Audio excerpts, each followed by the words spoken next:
Argentina, el número de mujeres dedicadas a la ciencia ha crecido exponencialmente en los últimos 30 años. Actualmente no hay impedimentos para su ingreso a las distintas carreras universitarias. Sin embargo, las desigualdades con los hombres aparecen a medida que avanzan en la carrera científica. Durante el siglo XIX y principios del XX, esta situación era mucho peor. No era costumbre que las mujeres ingresaran a las universidades ni siguieran una carrera científica.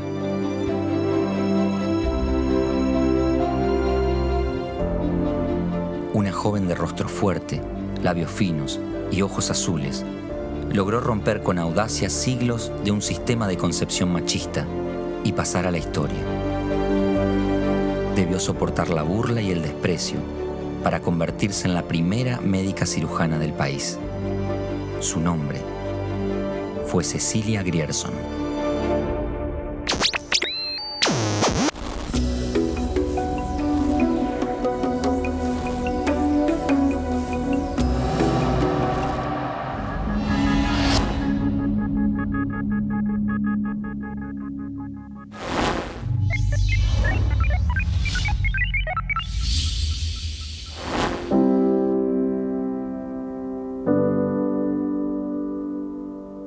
Cecilia Grierson nace en Buenos Aires el 22 de noviembre de 1859.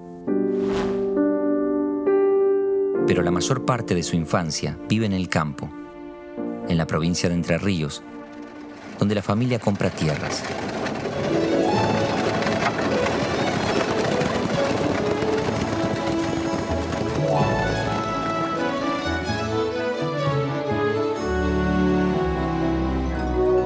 Su padre, John Grierson, es amigo de Justo José de Urquiza, el militar y político más influyente del momento. Por eso el Palacio de San José es como su segunda casa. Durante esos primeros años, su madre le enseña a leer en inglés, mientras que de su padre aprende las tareas rurales.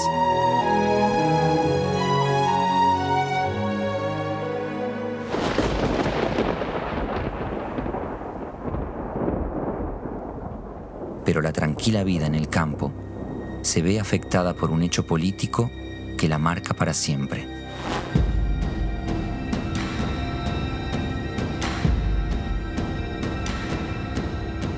En 1870 se inicia la llamada Revolución de Entre Ríos. Urquiza es asesinado.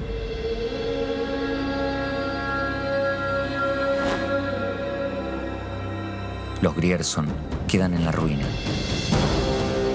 Su padre enferma y al poco tiempo muere.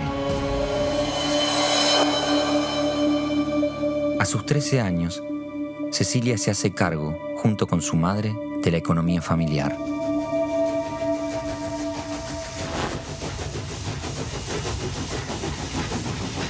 Y ella toma la posta y empieza a trabajar de institutriz cuidando chicos en Buenos Aires.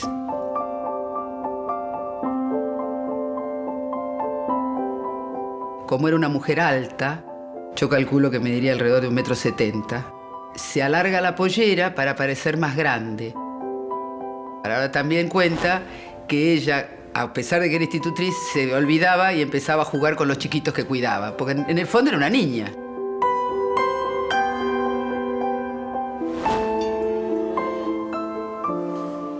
Terminada la revolución, Cecilia regresa a su casa, en Entre Ríos, para ayudar a su madre en un nuevo emprendimiento. En la estancia familiar, por pedido del gobernador Echagüe, abren una escuela rural. La nombran a la madre porque era mayor de edad y ella empieza a trabajar de maestra en este colegio y a enseñar a los chicos a leer y escribir, que eran chicos que hacían 5, 6, 8 leguas a caballo para ir a la escuela. La enseñanza sin ser maestra, sin ser nada, para ayudar a su mamá. Y porque además tiene una profunda vocación docente. Después, más grande, la madre viene a Buenos Aires y ella decide estudiar magisterio.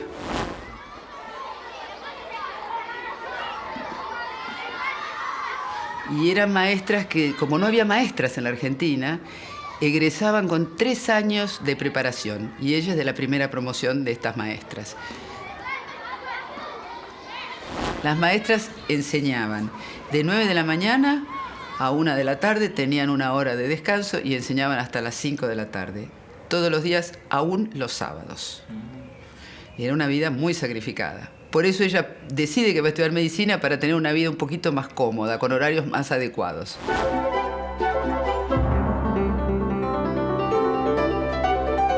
Hacia 1882, y después de un largo debate interno, Cecilia Grierson se decide por estudiar medicina, pero tiene que enfrentar distintos obstáculos.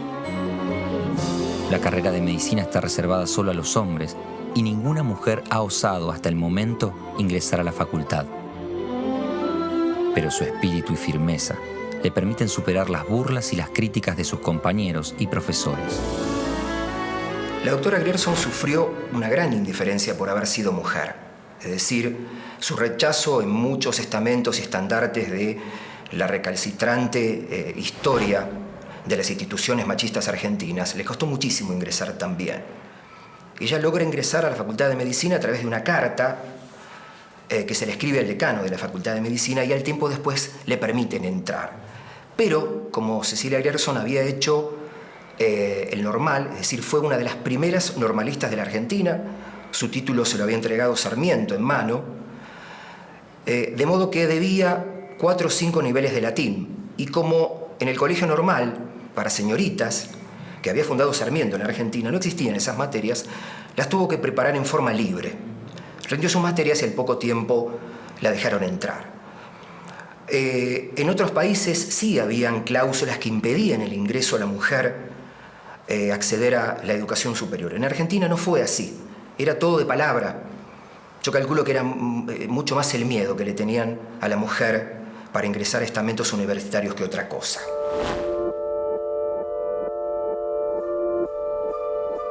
A pesar de haber ingresado a la universidad, debe seguir trabajando como docente para poder mantenerse económicamente. A eso le suma una actividad incesante como ayudante de la cátedra de histología y como practicante en el Hospital Rivadavia. En 1886 logra ingresar en el círculo médico y funda la primera escuela de enfermería de Sudamérica. Bueno, uno de los mayores quebrantos que logró la doctora Grierson fue su ingreso al Círculo Médico Argentino, es decir, una sociedad que fue creada y comandada por varones durante muchísimos años. Algunos años más tarde, funda también la Sociedad Argentina de Primeros Auxilios y la Asociación de Obstetricia Argentina. Ella logra que las enfermeras usen un delantal, porque hasta ese entonces no usaban delantal y era una cosa totalmente antihigiénica. Porque además era una mujer que le preocupaba muchísimo el orden, la limpieza. En un escrito, en una carta, dice que a ella le interesaba que los hospitales tuvieran plantas, tuvieran flores, tuvieran buena ventilación, que no existía. Finalmente, en 1889, Cecilia Grierson concluye su formación universitaria. Se convierte en la primera médica recibida en la República Argentina. Su tesis de graduación sobre la histeria en las mujeres recién operadas de ovarios constituye un gran aporte a la salud femenina.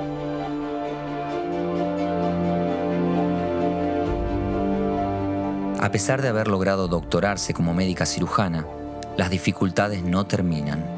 En agosto de 1894, se inscribe en un concurso para ser profesora sustituta de la cátedra de obstetricia.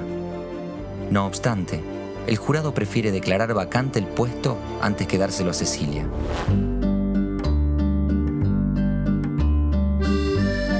Hacia 1899 realiza su primer viaje a Europa, donde además de perfeccionarse profesionalmente, visita distintos institutos de educación. Cuando ella viaja en 1889 a Europa, una de las cosas que hace es ir a Francia a hablar con los padres de la obstetricia, que la obstetricia también estaba en pañales en Europa. Va a Francia y hace unos cursos con Boudin y Pinard. Y dicen las cartas personales que tenemos acá que se siente muy reconfortada porque tanto Boudin como Pinar le dicen que ella tiene un gran nivel de conocimiento y de práctica. Y es una de las veces que ella se siente reconocida. Porque claro, como acá era la única y era bastante cuestionada por los médicos hombres, allá por lo menos le dan su lugar profesional, digamos. En ese mismo viaje, representa a sociedades femeninas ante el Consejo Internacional de Mujeres. Por otro lado, el gobierno argentino le encarga el estudio de instituciones de economía doméstica y labores femeninas. En ese mismo viaje, representa a sociedades femeninas ante el Consejo Internacional de Mujeres. Ella todo lo que estudiaba y todo lo que aprendió en este primer viaje a Europa lo trajo a la Argentina, lo difundió y lo publicó por esta cuestión de la docencia que ella tenía, que era profunda. Entonces, además de armar la escuela de enfermeras, escribió un manual de primeros auxilios, después escribió un manual de masajista, siguió devolviendo, digamos, todos sus aprendizajes, devolviéndoselos a la gente. Esa fue, me parece, la mayor revolución de ella. Ella editó obras en castellano, es decir, fue contra todos los estandartes médicos, es decir, los estudiantes de medicina de aquellos años estudiaban con libros escritos en italiano y en inglés. Ella, al traducirlos y decodificar todo ese conocimiento científico, logra derribar algo que estaba como custodiado y reservado para los varones. También es pionera en el uso de la hipnosis para tratamientos de niños con problemas en el habla. Y ella, cuando viene acá, que pone su consultorio, con un rudimento de psicología, aplicado a chicos y a personas con taras, con enfermedades, los chicos que se hacen pis en la cama, gente con adicciones, etcétera, etcétera. Y además esa tarjeta tiene una nota muy interesante abajo que dice que invita a todos los profesionales que se interesen, que esto también es parte de su vocación de devolver, a que vengan y consulten en su biblioteca todo el material que ella tiene de difusión para que aprendan y para participar de sus conocimientos. Su lucha por los derechos de la mujer no se limita al campo médico. A su vuelta de Europa, en 1900, funda el Consejo Nacional de Mujeres. En 1910, preside el Congreso Femenino Internacional de la República Argentina. Junto con otras mujeres, proponen una reforma civil y política para terminar con la discriminación en el ámbito educativo y político. No creo que haya sido una feminista de barricada como sí pienso que fue Julieta Lanteri. Es decir, Grierson pienso que fue una gran educadora y a partir de la educación consideró que la mujer se podía liberar de muchas presiones y de la burla y del sarcasmo que muchos hombres tenían contra las mujeres en ese entonces. Yo creo que hizo todo lo que se propuso, siempre que la dejaran, no era fácil, y llegó un momento que se agotó. Entonces, cuando tenía 25 años de profesión, decide jubilarse y se retira porque estaba agotada. Y hay una anécdota súper interesante, que es que ella manda a solicitar su jubilación, que le correspondía, porque había trabajado en escuelas, pero nunca la logró, porque como ella trabajó casi siempre ad honorem, no le reconocieron los años de trabajo, con lo cual nunca se jubiló.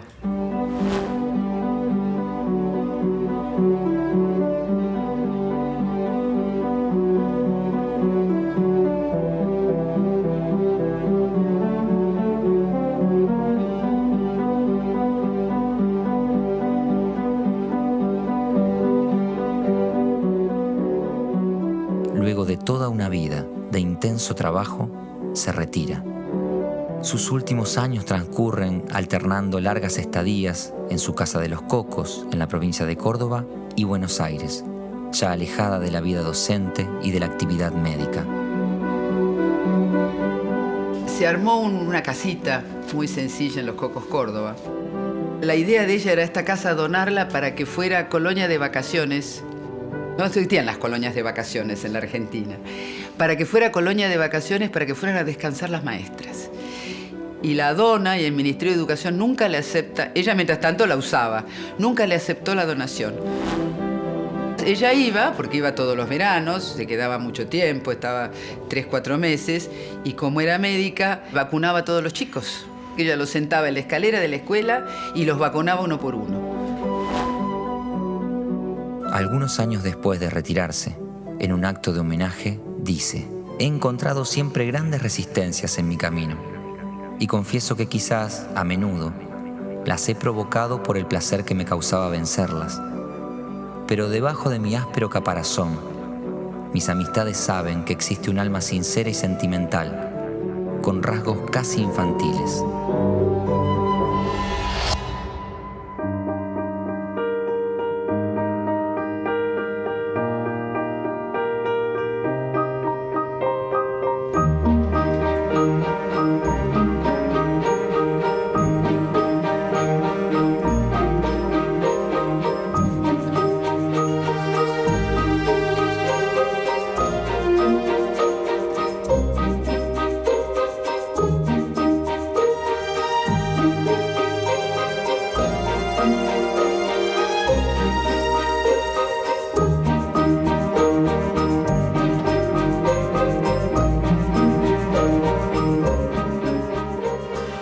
Claro, cuando pensamos en Cecilia Grierson, que fue la primera médica mujer que se recibe, fue muy dura su historia porque tuvo que luchar mucho para ocupar ese lugar y para batallar. Y creo que eso, que por supuesto entre ese momento y hoy, que casi el 70% de la matrícula en las facultades de medicina de nuestro país, pero del mundo, está dada por mujeres, las cosas cambiaron, obviamente.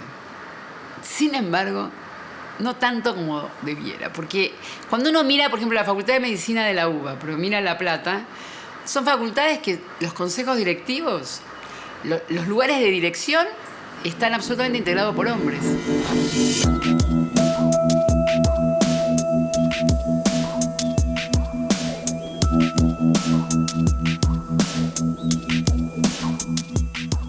En mi caso particular, durante mi carrera de grado y del doctorado, nunca sentí personalmente una discriminación. Siempre sentí un trato igualitario. Y en el año 2001 me contactó una física brasileña para que juntara datos sobre la situación de mujeres físicas en Argentina. Y ahí noté algo que yo no había percibido. Me di cuenta de una primera cosa que es lo que se llama el techo de cristal. Si uno mira el porcentaje de mujeres en las posiciones más bajas, es un porcentaje bastante similar al de estudiantes, que en nuestro país es bastante alto porque es del orden del 30% de mujeres en física. Pero a medida que se va avanzando en la carrera académica, ese porcentaje va descendiendo.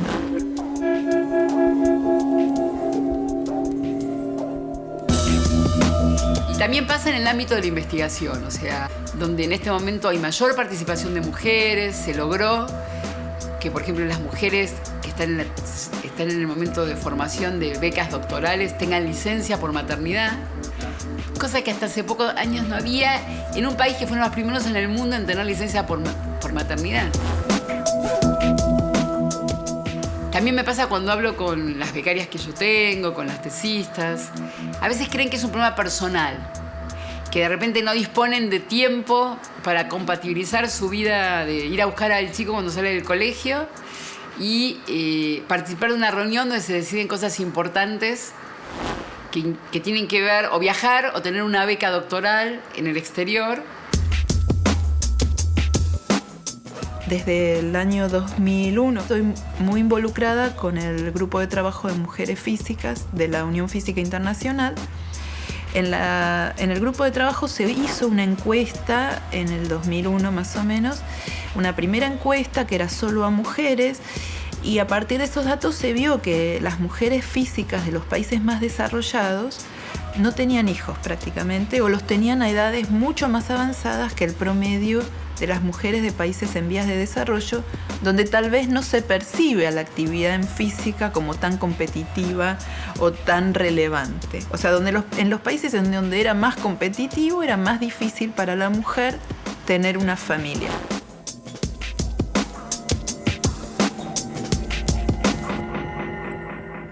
Durante todo lo que fue mi estudio, o sea, toda la licenciatura, incluso todo el doctorado, yo no sentí una diferencia, nunca la viví, nunca me la hicieron sentir. La diferencia la empecé a sentir cuando fui mamá. O sea, para mí la maternidad fue la clave, la bisagra, que me hizo darme cuenta de un montón de cosas que pasaban y que yo no había notado porque antes justamente no las había sentido. Cuando yo fui mamá y empecé a sentir la presión de tener que seguir cumpliendo de la misma manera en que venía cumpliendo hasta el momento, con prioridades y con horarios que habían cambiado por completo. Y era muy difícil que la gente que quizás no lo había vivido lo pudiera entender.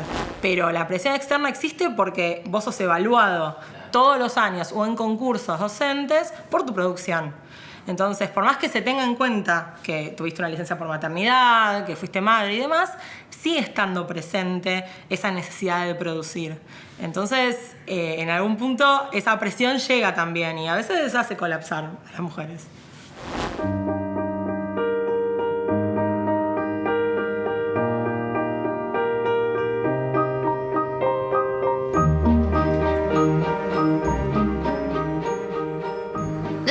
Resuelto, ¿no? Pero es más sencillo, por ejemplo, es más frecuente y a mí me da mucha alegría que un hombre, un becario, diga, yo me tengo que ir porque tengo que ir a buscar a mi hijo al colegio.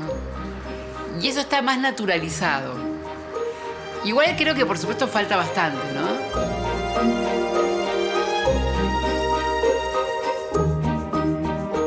Y tratamos de hacer un trabajo de despertar vocaciones en las mujeres jóvenes, que se puede, que es posible, que uno puede ser mujer, disfrutar siéndolo y hacer ciencia y elegir cualquier cosa en la ciencia, ¿no?